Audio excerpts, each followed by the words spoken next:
ये सोना जियो कोना तोरा बिना हमरा छोड़ के नहीं जोगे। ये सोना जियो कोना तोरा बिना हमरा छोड़ के नहीं जोगे। हमरा छोड़ के नहीं जोगे तू पगली छोड़ के नहीं जोगे। ये हमरा दोसर कियो नहीं छै अपना पगली छोड़ के नहीं जोगे।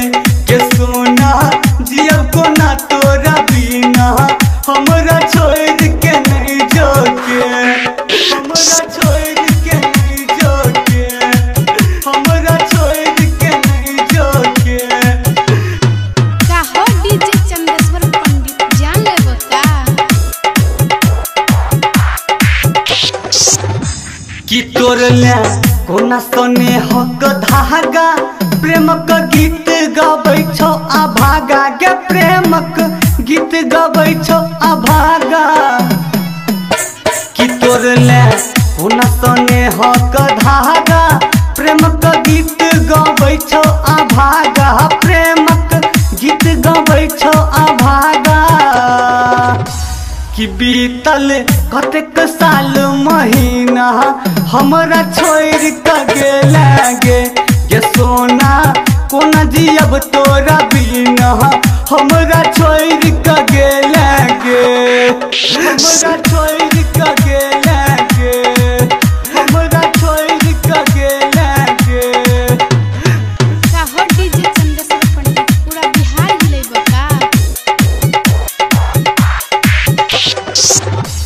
कि कोना रह छी हमरा भुला के अपना पियवा के घर जाके गे। अपना ससुरा में तू जाके।